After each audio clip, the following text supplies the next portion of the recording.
Ассалаумағалейкум хаммеге, мен Әжінияз Тұрдыбаев, Форекс сауда трейдерлер жәмиетінің тикарын салушысыман. Көптен күтілген ICT сабақлары бүгіннен басталады. Бүгін бірінші сабақ, яғни ICT менторшиптің бірінші эпизоды. Созып отырмастан сабақты баслайын. Онан алдын сабақлардың қандай болатындығы хақында, яғни формат хақында сіздерге бір түсінік беріп өтейін. Мен ICT стратегиясы хақында беріп отырған әрбір мағлұмат сол ICT-ді жаратқан адам Майкл Хаддлсон тарапынан өзінің YouTube каналында берілген, һәм мен соларды ұлымаластырып жинастырылған халда қарақалпақ тілінде мен сіздерге жеткеріп бермекшімін. Тап сол ICT-дің, яғни Майкл Хаддлсондікіндей қылып сабақларды мен әрбір деталларына дейін бөліп өте алмаймын, себебі ICT-дің өзі де дерлік 10 жылға шамалас уақыттан бері YouTube каналында тынымсыз сабақ беріп келмекте. Оның сабақларының саны 700-ден асып кетті. Мен олардың тикарғы концепцияларын, яғни ең керек болатығын модель концепциялары һәм түсінікілерін мен сіздерге жинастырылған халда осы менторшипта түсіндіріп айтып өтпекшімін. Демек, бірінші сабағымызды басладық. Бірінші сабағымыз liquidity не? Яғни бірінші, екінші, үшінші сабақларымыз осы ликвидлік хақында болады. Бірінші ликвидліктің не зат екенлігі хақында түсініп алайық. Сіздер айтуыңыз мүмкін, неге бірден ликвидліктен басылып кеттік дегендей басқа майда түсінікілер де бар еді дегендей пікір білдіруіңіз мүмкін. Айтқанымдай, осы үлкен темалардың ішіне майда темаларды да қосымша етіп түсіндіріп өтіп кетемін. Демек, liquidity бұл базардағы кіші базар қатынасушыларының бұйыртпалары, яғни ордерлер. Қарақалпақ, яғни орыс тілінде айтқанда сделкалар деп айтылады. Базарда екі түрлі қатынасушылар болады: кіші қатынасушылар һәм үлкен ірі қатынасушылар. Үлкен ірі қатынасушылар, яғни олар хедж фондтар, институтлар, үлкен дүниядағы мемлекеттерге қарыз бере алатығындай банклер, ямаса инвестицияларды өзіне қабылдайтұғын компанияларды біздер базар қатынасушылары деп айта аламыз. Олар жүді үлкен капиталменен базарға кіреді һәм базардың бақасын кіші аралықта өзлері басқара алады. Яғни біздер басқара алмаймыз, олар басқара алады, себебі олардың капиталы жүді үлкен болады. Мәселен, хауыздейді, яғни алтынды $3000-дан $3010 шекем апару олардың қолынан келеді. Яғни мәселен біздер селға кірген болсақ, біздердің пулларымызды олар алуы үшін базарда 3000-нан 3010-ға дейін көтере алатығын қабілеті бар. Себебі капиталы үлкен. Ал кіші базар қатынасушылары болса, яғни біздер кіші суммаларменен базарға кіргеніміз себеплі ондай базарды басқара алмаймыз, тек қана базардың әрекетлерінен, яғни трендіне қосылған халда пайда қылуымыз мүмкін. Һәмме трейдерлер айтқанындай, базарда алгоритм бар. Алгоритм бұл хүжімші, яғни аушы, ол ликвидлікті ауқылады. Соны сіздер түсініп алың, базарда аушы бар, яғни алгоритм, ол аушы һәм ол ликвидлікті, яғни базардағы кіші базар қатынасушыларының пулларын ауқылады, соларға хүжім етеді. Базардағы сделкалардан басқа стоп-лосслар, sell-stop, buy-stoplар, жоғардағы sell лимитлер, төмендегі buy лимитлерде сол liquidity, яғни ликвидлік бола алады. Себебі оларда да пул болады. Мәселен, сіз байға кірсеңіз, төменіректе стоп-лоссыңыз болады. Сіздің стоп-лоссыңыз бұл ликвидлік. Базардағы алгоритм, яғни хүжімшілер сіздің стоп-лоссыңызды алуға әрекет етеді. Сол лимитлеріңізді алуға әрекет етеді, яғни олар базардан өзіне керек болған пулды алып шығып кету керек, базарда әрекетте ұстап тұру үшін, және сол лимитлерді алу керек. Яғни лимитлер тәріпке де, стоп-лосслар тәріпке де базар әрдайым әрекетленеді.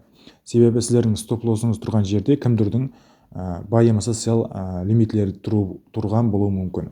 Ең көп ликвидлік жиналатығын жерлер бұл максимумлар һәм максимумлардың жоғарғы тәріпі, ал минимумлардың төменгі тәріпінде болады. Ликвидліклер әр түрлі болып келеді. Ірі ликвидліклер, яғни жүді көп мағдарда пул жиналған ликвидліклер, жүді аз мағдарда жиналған ликвидліклер һәмде орташа болып бөлінеді. Кіші таймфреймдегі, яғни 1 минутлық, 5 минутлық, 15-30 минутлық таймфреймлердегі максимумның жоғарылары, минимумның төмендегі ликвидліклер, бұлар кіші ликвидліклер есептелінеді. Ол жерлерде жүді аз мағдардағы пул болады. бірақ та базар сол пулды алу үшін оған да кіші әрекетлерді әмелге асырады. Ал үлкенірек таймфреймдегі, мәселен күнлік, айлық, хәптелік таймфреймлердегі максимумлардың жоғарысы һәм минимумлардың төменіндегі ликвидтіліктер болса, жүті көп мудардағы пулды өзінде сақлап тұрады һәм базар ұзақ муддет давамында сол ликвидтіліктерді өзіне таргет қылады, яғни мақсат қылып сол ликвидтіліктерге қарай әрекет етеді. Ұлымаластырып айтқанымызда, ликвидити бұл базар бақасына магнит вазипасын атқарады, яғни магнит зонасы вазипасын атқарады. Базар бағасының жоғарғы тарапында жүде көп максимумлар, яғни бір зонада максимумлар болса, демек ол жер магнит зона болады һәм базар бағасын жоғарғы қарай әрекетленуге мәжбүрлейді. Базарда бағана айтқанымдай алгоритм бар һәм ол хүжімші ликвидтілікті ауқылады, ликвидтілікке қарай хүжімге өтеді. Ликвидтіліктер бұл кіші базар қатынасушылары деп көз алдыңызға келтіруіңіз мүмкін, ал алгоритмді жаңағы үлкен ірі капиталға ие болған адамдар, емасы компаниялар. Ликвидлік базарға магнит вазипасын атқарады дегенде, сілерге бір апуайы тілде және бір түсіндіріп өтейін. Мәселен, сіз Нөкісте тұрасыз һәм сізде 1000 iPhone бар. Шымбайдан 300 iPhone алажақ, ал Мойнақта 700 iPhone алажақ. Сіз бірінші болып Шымбайға емес, Мойнаққа баруға әрекет етесіз. Яғни, сіз сатып алушылар көп болған жерге, яғни қаридарлар көп болған жерге бірінші баруға әрекет етесіз. Базар бағасы да тап сондай. Егер жоғарғы тарапте көп ликвидлік жиналған болса, яғни максимумлар бір линиядағы максимумлар жиналып қалған болса, жоғарғы қарай әрекет етеді. Егер төменде минимумларда бір зонаға жақын жерде минимумлар көп болса, ол жерде ликвидлік көп болады һәм базар бағасы төменге қарай әрекетленуге асығады. Яғни сіз бірінші Шымбайға емес, Мойнаққа барасыз. Себебі ол жерде үлкен капитал бар, ол жерде үлкен мудардағы пул бар. Сіздің 700 iPhone-ыңызды сатып алады. Сіз сол жерге бірінші барғаннан кейін, яғни мәселен, сол Мойнақты бай деп алсақ, Шымбайды сел деп алайық, бірінші байға әрекетленесіз, кейін ликвидлікті, жоғарыдағы ликвидліктің әммесін алып болғаныңыздан кейін базарға және пул кіргізу үшін селға әрекетленесіз, яғни Шымбай тарапке. Ликвидлік тап солай істейді. Liquidity линиялары, яғни ең көп ликвидлік жиналатығын зоналар. Тең максимумлар һәм тең минимумларда ең көп ликвидлік жиналады, яғни equal high and equal lows. Инглиз тілінде солай айтылады. Енді сіздер ең көп үйренген стратегияңыз W һәм M паттернлары бар, білесіз, оларды double bottom һәм double top деп те атайды. Яғни тап соған ұқсас, мәселен, M паттернның екі максимум болады. Көпшілік адамлар, классикада істейтін адамлар, сол M паттерннен селға кіреміз деп ойлайды. Ал алгоритм болса, сол максимумларды өзіне ликвидлік қылып алады. Яғни сол жерлерде бағанағы кірген ритейл трейдерлар, яғни кіші базар қатынасушыларын ритейл трейдерлар деп атайды. Сол кіші базар қатынасушыларының сол жерде селға кіргенлігі себеплі сол M паттернның жоғарысында стоп-лосслар бар. Сіздер оны жүде жақсы білесіз. Сол стоп-лоссларды алуға қарай базар әрекет етеді. Біздер сол кезде соған қосылып алуымыз керек. Ал минимумларда, яғни W паттернында U деп түсінікті қылып айтайын. U-да болса, яғни W паттернында төменгі тарапында екі минимум болады. Сол минимумның төменіне стоп-лоссты қойып, көпшілік адамлар, яғни кіші базар қатынасушылары байға кіреді һәм сол екі минимумның төменіне стоп-лоссты қояды. Ал алгоритм болса, яғни хүжімшілер сол төмендегі стоп-лоссларды алуға әрекет етеді. Себебі базарға пулды алу керек, олар пайда көру керек. Сол жерді тек профит зонасы етіп алып, яғни өзіне таргет етіп алып, селға қарай әрекет етеді. Һәм сол ликвидлікті алады. Сол себеплі көпшілік трейдерлер базарда минус қылады. Және ең көп ликвидлік болатығын линиялар бұл PDH, яғни Previous Day High, кешегі күннің максимумның жоғарысында әрдайым ликвидлік болады. Жүда көп мударда, яғни үлкен мударда капитал болады ол жерде.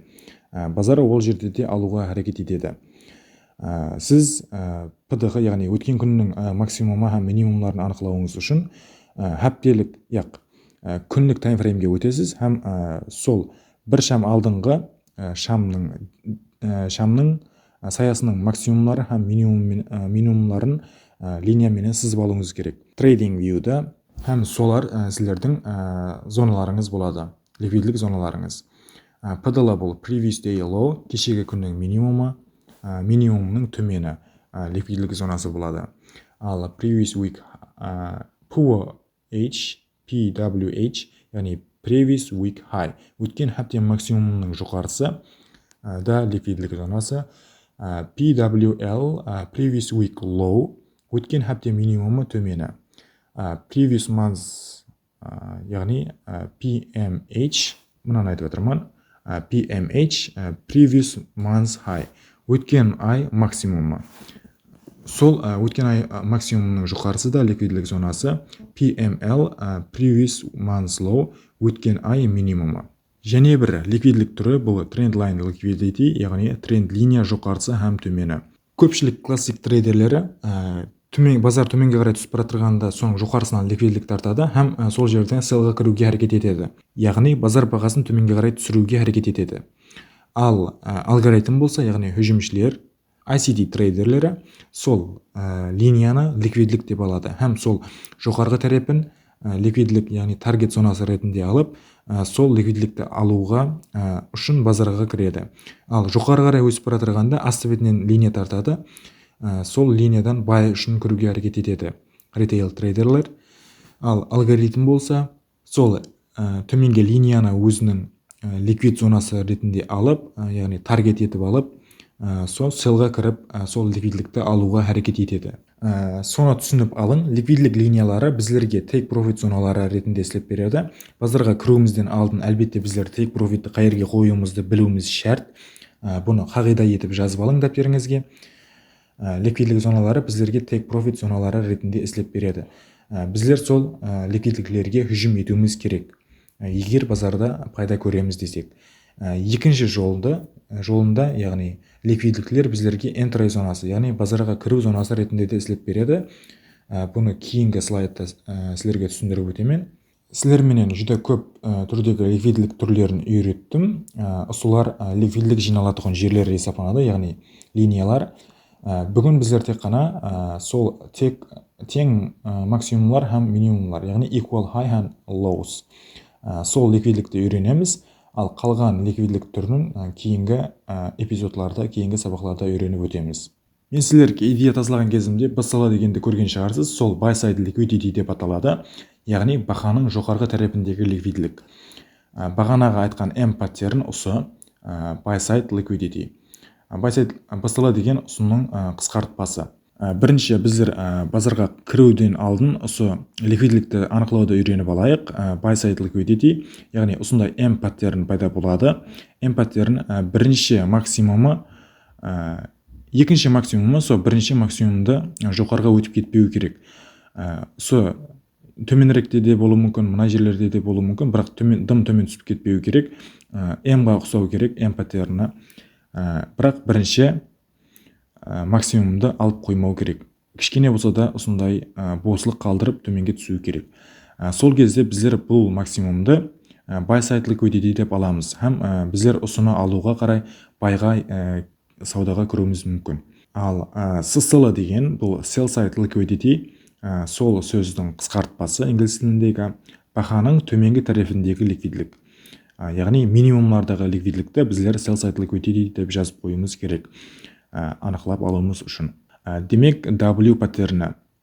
W нағысындағы бірінші минимум, яғни екінші минимум әрдайым бірінші минимумның төменірекке түсіп кетпеу керек. Осыны алып қоймау керек. Сол кезде бұл valid, яғни істеп беретұғын ликвидлік зонасы ретінде қабылдай аламыз. Sell side liquidity деп аталады бұл жер. Тап осындай W паттерн пайда еткен болу керек. Кішкене бозылық пайда етіп, жоғары қарай өсіп кеткен болу керек. Енді біздер бұл ликвидліктерден қалай пайдаланамыз деген сұрау туылады. Мәселен, біріншісіндегі equal high, яғни тең максимумлар M паттерн деп айтамыз, equal high деп айта берейін. Осындай M паттерні пайда болғанында көпшілік адамлар, ритейл трейдерлер осы жерден селға кіреді, аз ғана пайдаға кіруі мүмкін, һәм өзінің стоп лоссларын осының жоғарғы тарапіне қояды. Мына максимумның, аймаса мына максимум, ұлым айтқанда екеуі бір зонаға жақын жерде жайласады, һәм сол зонаның жоғарғы тарапіне олар стоп лоссларын қоюға әрекет етеді. Базар жоғарғы қарай барып, соның ликвидлігін алып кетеді. Яғни осы мынау buy side liquidity, buy side ликвидлікті алу үшін жоғарғы қарай hüжім етеді алгоритм. Көпшілік трейдерлерден естігенім бойынша, яғни осы Қаралбақстандағы трейдерлер осы ликвидліклерді жақсы біледі һәм өзінің карьерасында жақсы қолданады. Бірақ олар қолдануы бойынша осы ликвидлік зоналарын разворот, яғни реверс деп атаймыз, орысшасы разворот, реверс линиясы ретінде қолданады, яғни қайтушы линия ретінде. Бірақ біздер бұл зоналарды, яғни buy side немесе sell side ликвидлік зоналарын разворот линиясы ретінде қолданбауымыз керек. Бұл жерден әрдайым қайтып кете бермейді. Қайтып кетуі мүмкін, көпшілік жағдайда қайтып кетеді, бірақ бұл әрдайым емес. Не үшін көпшілік жағдайда қайтып кетеді деп айтырғанымның себебі, жоғарыдағы пулды алып болды, енді жоғарыда көпшілік жағдайда пул қалмайды. Сол себеплі базар төмендегі ликвидліклерді алуға әрекет етеді. Сол үшін қайтып кетеді. Бірақ бұл әрдайым жүз беретін жағдай емес. Біздер көпшілік жағдайда мынаны қайтаруына кірудің орнына бұл жерден қандай да бір зоналарды табып, мына жерден ФВК ұлымы қайсыдыр себеплер менен тасдиқ тауып, бұл жерден байға қарай әрекетленгеніміз дұрыс. Себебі әрдайым ликвидлікті hüжім етуіміз керек, һәм соған ауға саудаға кіруіміз керек. Бұл жерден де саудаға кіреміз біздер, ICT трейдерлері, бұл жерден де саудаға кіреміз, бірақ та кіші таймфреймде, мәселен бұл 1 сағатлықта жүз берген жағдай болса, buy side liquidity болса, біздер осы жерде M5-те, емесе M3 таймфреймлерде төменге қарай структура бұзылуын көруіміз керек, MSS сияқлы, чок сияқлы, һәм сол жерлерден қандай да бір себеплерменен тасиқларды тауып төменге кіруіміз керек. Бірақ айтып өтейін, маған һәм көпшілік ICT трейдерлеріне бұл жерден разворот, яғни трендті төменге қарай түсіріп жіберуге әрекет етуден көре, бұл жерден байға кіріп, сол ликвидлікті алуға бұл жерге саудаға кіріп, бұл жерден шығып кеткеніміз мақұл. Бұл жерге кіргенімізге қарағанда. Себебі базарды артқа қарай қайтарып жіберу үшін жүді көп мұғдарда пул керек, жүді көп мұғдарда трейдерлер селға кіру керек. Һәм бұл жүді қиын жағдай. Базарды қайтарғаннан көре, базарға қосылып алып, бұл жерден сол базарменен бірге, алгоритмменен бірге сауда істеп, бұл жерден шығып кеткеніміз мақұл. Енді sell side ликвидлікте тап мынаның керісіншесі, сондай W паттерн пайда болу керек, босылық зона қалады.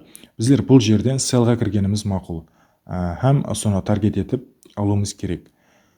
Һәм бұл жерде қандай да бір тасдиқ берсе, кішірек таймфреймде біздер байға кіруіміз мүмкін.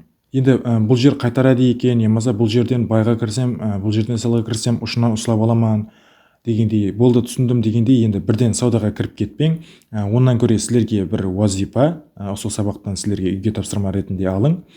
Осындай buy side ликвидлікті һәм sell side ликвидліклерді тауыңыз керек. Бірінші анық осындай ликвидліклерді тауып алың. Бұларды жақсы көзіңізбен көре алсаңыз, яғни ликвидліклерді көре алсаңыз, өзіңіз сол ликвидлік болып қалмайсыз, яғни бұл жерден селға кіріп, бұл жерге стоп лоссын қойған адам болып қалмайсыз. Бұл жерден байға кірген, бұл жерден селға кірген адам боласыз, яғни трейдер боласыз. Енді бұл үйреткен нәрселерімді сілерге реал базарда мысалымен көрсетіп өтейін. Мәселен, бұл buy side liquidity. Жоғары қарай өсті базар, төмен қарай түсті, жоғары қарай өсті, төмен қарай түсті. Бұл жерде M паттерн пайда болды. Көпшілік адамлар мына жерден қандай да бір supply зона, емаса SNR бойынша зона тауып, бұл жерден селға кірді. Ұлыма қандай да бір стратегияның менен бұл жерден селға кірді. Ал бұл жерде болса босылық қалдырып, бұл жерде buy side liquidity қалдырып кетті. Біздер бұл жерден қандай да бір себеплерді тауып, мына ликвидлікті алуға қарай әрекет етуіміз керек. Көріп тұрыпсыз, ликвид қалдырды, ликвидті алып болғаннан соң базар төменге қарай түсіп кетті, байсайд ликвидлікті. Бағана айтқанымдай біздер осы жерден қандай да бір зона емаса бір тастық тауып, мәселен бұл жерде ФВГ тұрған екен, жоғары қарай кіруіміз керек. Бұл жерден кіруде де, бұл жерден саудаға кіруде де бұл сабақта үйретпеймін, тек қана сіздерге айтып қойып жатырмын. Бірақ кіруді кейінгі сабақтарда әлбетте үйренеміз. Сіздер қазір тек қана осы buy-side, sell-side ликвидтілерді таууды үйреніп алың, жақсылап әрбір деталларына жеке. Бұл жерден де кіруді, бұл жерден кіруде де өзінің модельдері бар. Мәселен, ликвидліктен кіру модельдері, сол модельдерді кейінгі сабақтарда үйренеміз. Бұл buy-side ликвидлік алынуы еді. Енді sell-side ликвидлік. Көріп тұрсыз, базар бағасы түсті, көтерілді, түсті, һәм бұл жерде кішкене босылық қалдырып, жоғары қарай өсіп берді. Бұл жерде sell-side ликвидлік қалдырды, босылық қалдырып, себебі W паттерні төменгі тарапында, яғни минимумның төменгі тарапында ликвидлік болады деп айтқан едім. Сол ликвидлікті алды, мінекей кішкене суип қылды, liquidity sweep деп айтылады. Мен сіздерге айтуға ұмытып кетіппен. Ликвидтің алынуы liquidity sweep деп айтылады. Бұл жерде liquidity sweep деп жазып қоюыңыз керек, егер алынып болғаннан кейін анық көруіңіз үшін базардың трендін. Sell-side ликвид алынуы тап осындай көріністе болады. Алды, һәм кейін өзінің жөнесін давам етті. Көпшілік жағдайда тап осындай алып болғаннан соң өзінің жөнесін давам етеді, бірақ төменге қарай түсіп кетуі, ал buy-side'ды алып болса жоғары қарай өсіп кету жағдайларда ұшырап тұрады. Демек, бүгінгі сабағымызға жұмақ, базарда алгоритм расында да бар, һәм ол hüjümші. Яғни ол әрдайым ликвид зоналарын hüjüm етеді. Ликвид зоналары бұл кіші базар қатынасушылары, яғни retail трейдерлер. Retail трейдерлердің 95% ликвидлік болып қалады, яғни әрдайым пулларын жоғалтады. 5% пайда көру мүмкін, оның 1-2% миллионлап доллар пайда көріп атқан трейдерлер. Біздер сол 5%-ке кіріп алуымыз үшін сабақларды жақсылап үйренуіміз керек, алгоритмді түсінуіміз керек, һәм әрдайым hüjümші болуымыз керек. Ликвидлікті көре алсақ, біздер сол менен бірге сауда істей аламыз, соның әрекетін көре аламыз. Мәселен, buy-side немесе sell-side ликвидлік алуын көрсек, біздер соған қарай алгоритм менен бірге әрекет етіп саудаға кіреміз. Осы сабақ жұмағында сіздерге және бір нәрсені айтып өтейін.